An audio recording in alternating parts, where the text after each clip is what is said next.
We have the Nine of Pentacles. Good job, Aries. Like, you know, that's what the Nine of Pentacles is saying. You've done really well. You've done really well. And I know it doesn't always feel that way. Because the Nine of Pentacles is, she's worked really hard to create this sanctuary, this garden that she's standing in. She did it. And it's about enjoying what you've created. Now, sometimes we don't, right? Because we're always looking for the next thing. What do I do next? What's happened?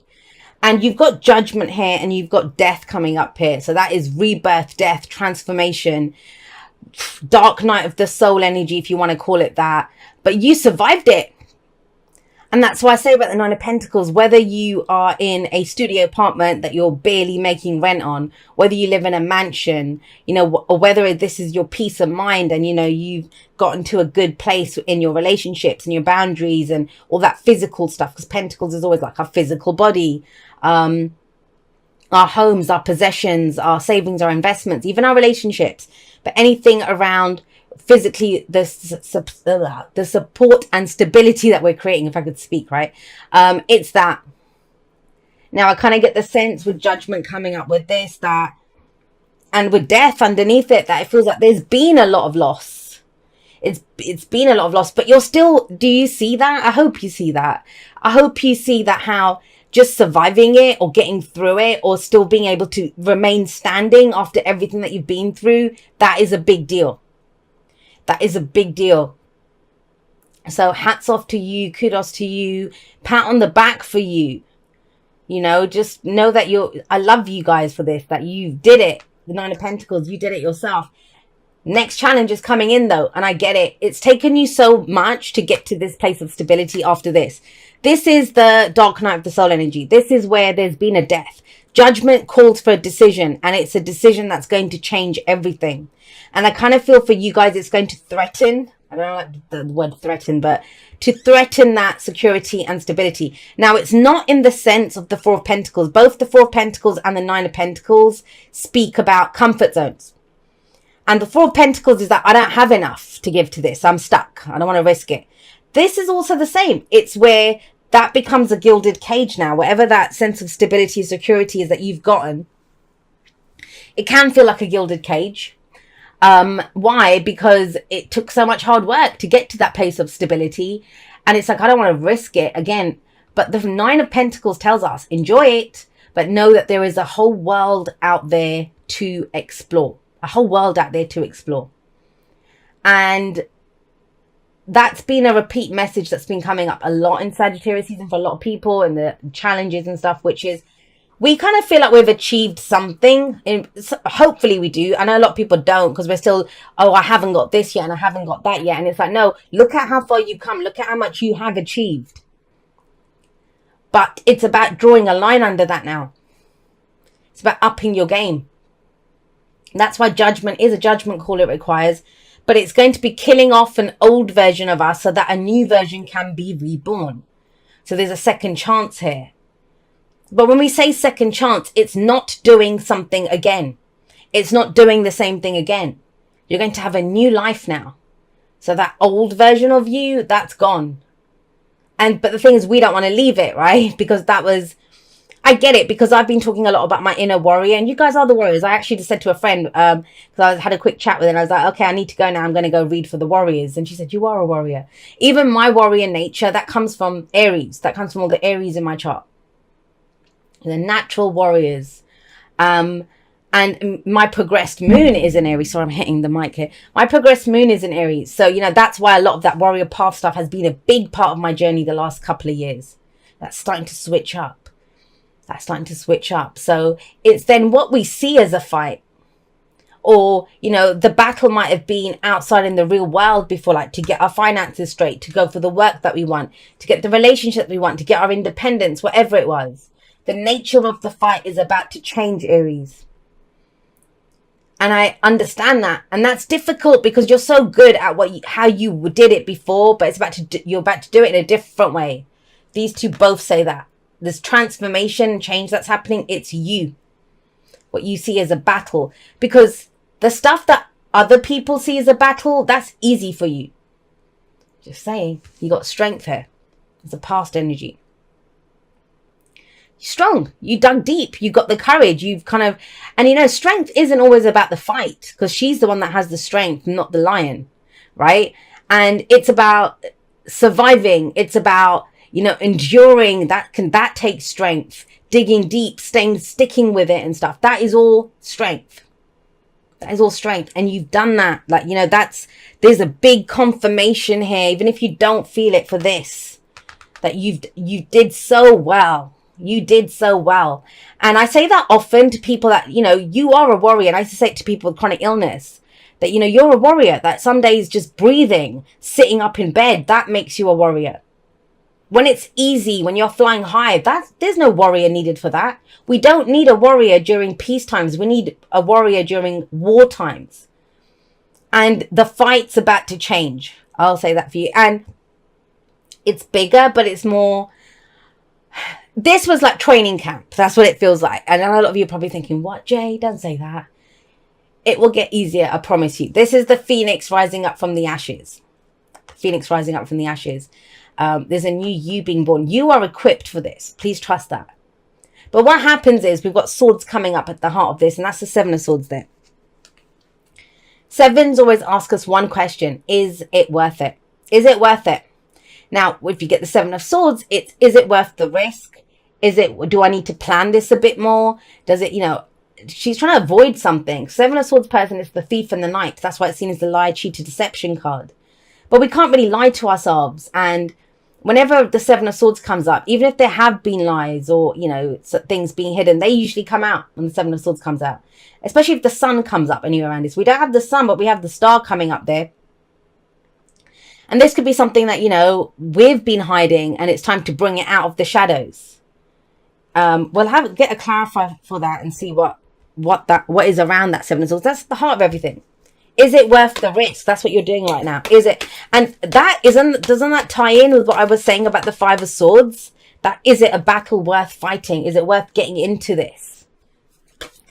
But we only have those kinds of questions if there's a win-lose scenario, and it isn't. It's a win-win scenario. And that's why I think it's so important to know about the strength that you've exhibited and this kind of independence and what you've built and how you've survived and how you found that kind of safe spot for yourself, landed on your feet, defying this kind of dark night of the soul energy. In fact, that's what's helped you to do it. It may not feel like it because we just want it over, right? But even going through that, it shows us something about ourselves, about your strength, about your strengths, plural. Because I feel like whatever you've been through has shown you that, you know, there's more to you. There's more to you than what you realized. You on your own are good. This is to do with the people in your life. Friends, family members, colleagues that you work with, you know, partners, romantic life, whatever. It's all of that. Now, I get it because you've had so many losses. You've had so many losses, right? And I don't mean that in, you know, a literal way. There's versions of you that have died. There's versions of me that have died. So I absolutely understand it. There's versions of all of us that have died. We no longer want that, or things that mattered to us no longer matter. And so temperance is about taking stock of where we are. Now, if you just come out of that, death of self, death of stuff around you as a result of whatever's changed within you, that kind of stuff's been happening. Of course you want to avoid shit. It's like, you know, I don't need any more drama in my life, Jay. I'm good. You know, I just want an easy life. I just want a quiet life. I just want to stay with my little swords that I've got. And I'm good with that. Are you though? Be honest with yourself. Because what we've got here with the Three of Pentacles, it's compromise. It's working with other people. It's mind, body and spirit coming together to plan and create for the future. Getting the right people for the job. Getting the right aspects of yourself. All of you whole. You know, bringing them all together so you can blend this stuff together and have a life that flows more harmoniously and in a balanced way and in a moderate way so that every box is ticked. Not that you're working hard, but your family life is crap, or that, you know, your money's starting to get good, but you don't have a love life, right? Do you know what I mean? I'm not saying you have to have a love life. I'm just giving some examples there. I don't date or anything, so I'm not judging anyone. But, you know, that's what the Three of Pentacles is. But you can make all the plans in the world. You can make every plan in the world, and you know this. You know this better than anyone, Aries. But Nothing ventured, nothing gained. Four of Pentacles. So you've got two cards of the comfort zone coming up. Now, I always look at who I'm reading for. So this is Aries energy. Aries is not a coward. Aries is not the type that's going to overthink things and say, oh, Aries is like, oh, let's go do that. That's what I love about Aries. Every Aries in my life, every Aries that I know and love, that's what I love about him. One of my exes that I lived with for 5 years, Aries moon, I love that about him. Like, he was very sure on what he wanted or liked and how he felt, you know, that kind of energy, very definite yes, no, you know, and I love that. I absolutely love that. That's kind of one of the reasons he didn't overthink things as a Gemini, is because he had that Aries moon. However, so, I mean, what I'm trying to say is, for you guys then to get two comfort zone cards, that's going to be big, right? Think about that. Something mundane, something day-to-day, that's not going to rattle your cage. You can handle that. You're a pro at handling that, with death and judgment coming up, with strength coming up here. You're a pro at handling that. So you know it's going to be something juicy and good that way. Aries is saying, I'm just going to grab my swords and run with this. I don't know if I want to do this. Because it's massive. So we keep it in context. I take a magnifying glass of the energies. But and it may be that that's what it is, that you're planning something big, or you know you're going to have to work with people, or you can't pull this off by yourself. There's other people are going to be involved in this. And that's not really your style. Aries is I am. And usually who you are, Nine of Pentacles, is that's good enough. I can do it myself. I can go take care of this. I have a lot of, I have people in my family who have Aries as their South Node or their North Node. And the North Node people, I'm always trying to encourage them to say, look, you can't do things by committee. You have to go and charge ahead and go and do stuff for yourself. And the North Node people, that's an Aries North Node. The Aries South Node people, I'm always saying to them that, look, learn how to partner up with people. Learn how to work with other people. Now, it's interesting that comes in, because that's that axis. That's the energy that I feel coming up in this reading. And so that's the dilemma. You'd be good on your own. You'd be good, like, you know, getting out there, and if it was just on you, but it doesn't feel like it's just you. It's who you're working with, the people, other people involved in this. And that Four of Pentacles, he's trying to hold, or she's trying to hold on, to the pentacles that she has. Because it's taken her so long to get that stability and that security, and you've done that here, right? And it will make her feel vulnerable. But the truth of this card is nothing will change. And that's brilliant. That's amazing, considering how much change you've already gone through. So there may be this reluctance to get, oh my God, more change like that. You know, I've made my peace with the change I've gone through. I get that. But whatever that piece is that you've made, and you know what's of value to you now, which is amazing. This card says, well, we need to go spend it, invest it, do something with it, risk it. In other ways, it's a risk. It's always a risk. Unless we do, nothing will change. We won't lose what we have if we sit here with this, but we're not going to get anything new.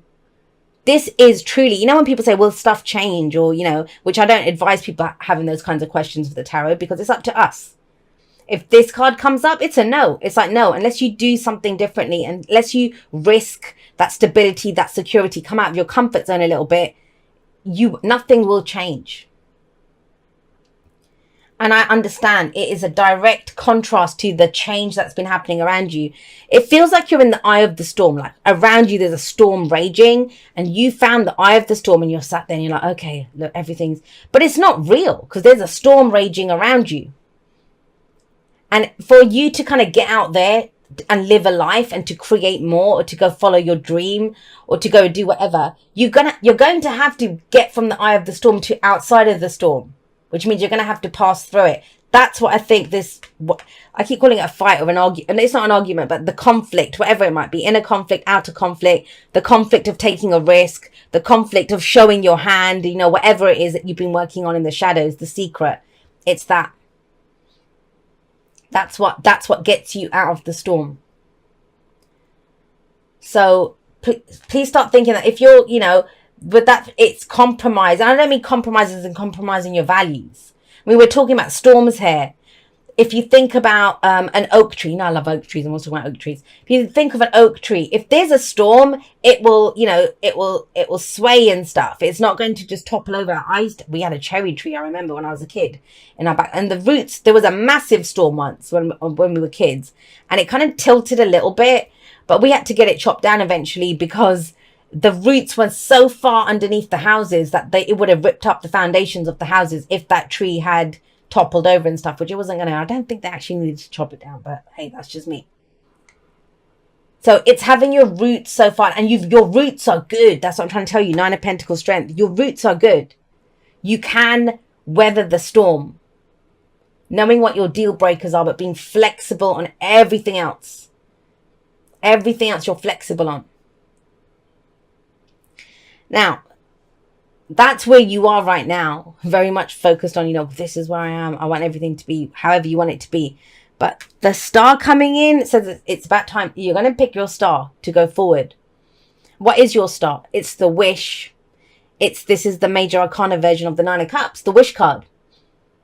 What is it that fills you? What is it that you feel? What did you come here to do? What are you fated to do? What do you feel destined to do? What's your life purpose? And I know that's kind of big because you're thinking, what? I don't know. I've just barely survived this stuff. I get it. But out of that, there's something new being born. And it's up to us. We pick the star in the night sky. We pick it. And maybe that's what Sagittarius season is for you. So you can pick, well, okay, this is what I'm going to go and do. This is the adventure that I pick. This is the adventure that I'm going to pick. And so with this star, and I just feel like you're not ready for that adventure for whatever reason. It's like, can I just sit for 5 minutes? I'm getting kind of that kind of a feel from this. But once we pick that star, the point is not, like a lot of people when they pick something, they want their next step to be the star in their hands. Like, oh, I'll pick that star, but I want it now. Or I'm not going to pick that star. That's the star I want, but because I can't see how to get it. The point of the wish, the point of the dream, the point of the goal, the point of that star is that it guides you. That you kind of look up at that star and that's my guiding star. That's where true healing comes in. And when I start walking towards that, start walking with the guidance of the star that I picked. Hang on one second. Let me just grab some water.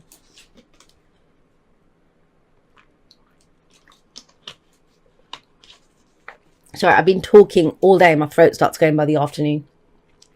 It is afternoon now. Okay. I can feel it. I can feel it straight away with that 5 of Swords, the way it flipped out.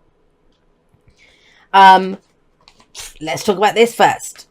2 cards that talk about fate and destiny are these 2, and they're big. 2 major arcana cards. Whatever it is, wherever you are, if you can't see what your fate is, what your destiny is, and I was like, Jay, I don't even know my life purpose. I know I'm kind of stuck and it's okay where I am, but I don't know how to move forward. I don't know how to step into my destiny or into my path, right?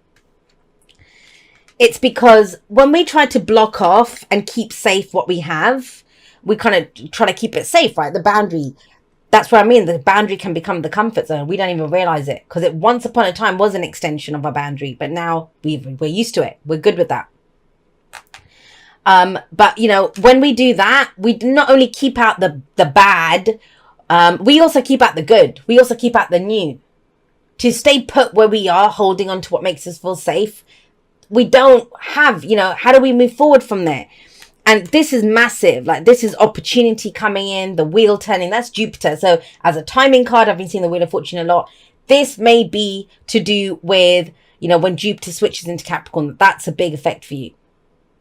That's where you get to go forward, your legacy. What is it that I'm here to do? That kind of energy. But you're thinking about it now. You're assessing your experience of life right now. You've heard me say this before. There are 5 major cards of change in the major arcana. They're my big 5 that I call of change. That where everything is changing across the board. Relationships, work, everything changes with those. And they are, well, everyone knows the Tower and the World. So those 2 are 2 of them. But you got the other 3. Judgment, Death, Wheel of Fortune. Massive change. Massive change. And you feel it. And the thing is, right before a change like that, and I don't know if anyone's seen Endgame, Avengers, and I won't give spoilers if you haven't seen it, or just forward it about 30 seconds, a minute, for me talking about it. But there's a scene in it where there's only 3 of them there. I won't say which 3 they are. And, you know, 2 of them are lying broken on the ground. And one of them is like kind of heaving himself up, like, what the hell, like that. And before him, there is an army amassed. There's more and more people showing up. And there's only 3 of them to fight there's thousands that have come before them. And in that moment, that's this. In that moment, that's when it's like, we're screwed. We're screwed, right? Yeah, what the hell? But when you want to keep something safe, that's when you will fight for it as well. Like, what else is this person going to do? He's going to stand up and fight. And one thing I know for sure, because I've been having this kind of a moment in my own life, is that when we feel like that, when we're digging deep, and you've been doing this for a while, when you're digging deep and you're like, okay, doesn't matter. If I go down with this, I'm going down. I'm going down with the ship, but it's my ship and I'm going to stand and defend it. That is when help shows up. But it's when we make that decision to take a stand. And you haven't made that decision to take a stand yet, but you will make that decision to take a stand. That's what you're being encouraged to do. That's the energy that's coming in for you, is this is my bitches and you can't have it. This is what I stand for. You take a stand instead of this, which is, I don't want to deal with this. Nothing wrong with this. But you know what they say, that a strong defense is a good offense. Like, you know, if you go on that, no, you can't have it. That's mine. This is what I stand for. This is what I defend. It is mine. I'm going to defend my path, my journey, my wish, the opportunities that I see. You know, it's mine. And I'm almost sounding very Taurus-like with that kind of energy. But it is that. This is that I'm going to stand up for this. And trust me, in that moment, I know it looks, and it's weird because I'm seeing that kind of end game scene. I know it looks insurmountable. I know you're like, I just want to go and curl up and can I just stay safe here? I'll just stay safe here. You are safe here. Trust me, you are. But that's what gives you that square inch of the earth that you're stood on now to change everything. And it's almost like once you stand up, once you say, look, I'm going to do this. I'm doing it for me. I'm doing it because it's my fate. I'm doing it because it's my destiny. I'm doing it because this is the only way that I will heal, that I can live with myself. This is how I plan to do it. And you take that stand, everything opens up like that. It has to do with, this is beautiful energy. This is absolutely beautiful energy that comes in for you. We look up. I know you're on the ground, you know, that kind of just trying to not get kicked or whatever, but you stand up and you look up, and that's where you see your star, and you also see how you can do it. And that the time has changed. The time may not have been right before. You needed to get yourself a bit of ground to stand on, but now you have that ground to stand on. And so with the 5 of Swords coming up as the advice, we talked about this a little bit at the beginning. This is very much an energy of, yes, it says pick your battles wisely, but I think you're ready for any fight now. A strong stand is what is needed. And the person in the 7 of Wands, there's nothing to show that they will fail. They have the higher ground. We see her. We don't see the other people holding the wand. All right, my lovelies, those are your messages for this week. No outro this time because I rambled enough in these readings. I love you guys very much. Whatever you get up to in December,